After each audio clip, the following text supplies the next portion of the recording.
पुरंदर विमानतळाला ग्रामस्थांचा विरोध कायम असल्याचं सध्या पाहायला मिळतंय। सासवडमध्ये विविध गावातल्या ग्रामस्थांनी रास्ता रोको केलेला आहे। पुणे पुरंदर मार्ग ग्रामस्थांनी रोखलाय।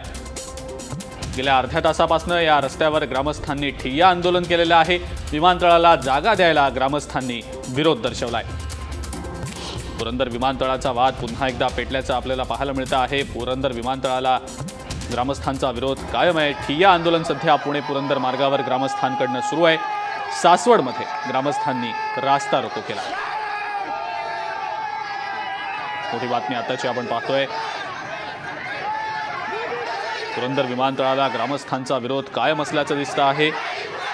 सासवडमध्ये विविध गावातल्या ग्रामस्थांनी रास्ता रोको केलेला आहे आणि पुणे पुरंदर हा जो मार्ग आहे ग्रामस्थांनी सध्या रोखलाय। अधिक माहिती या संदर्भातली जाणून घेऊया। रिपोर्टर मच्छिंद्र टिंगरे सध्या आपल्यासोबत फोन लाईनवरनं। मच्छिंद्र, काय सध्याची परिस्थिती आहे?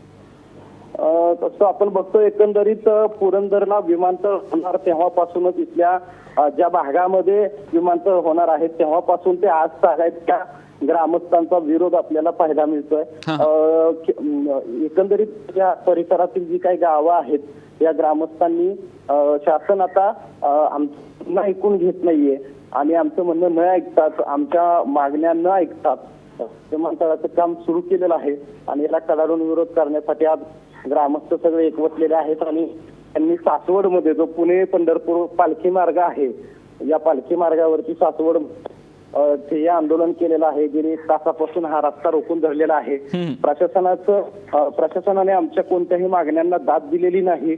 आपण बघतोय की गेल्या महिन्याभरामध्ये इथं जे सर्वेक्षण बायकांचं त्या जागेच्या सर्वेक्षणाला देखील ग्रामस्थांनी अधिकाऱ्यांना पिटाळून लावलेलं होतं। मात्र प्रशासनानं त्याचं काम तसंच पुढे चालू ठेवल्यामुळे आता हे ग्रामस्थ आपल्याला आक्रमक झालेले पाहायला मिळतात। बिलकुल मच्छिंद्र, थँक्यू, आपण जी माहिती दिली त्याबद्दल।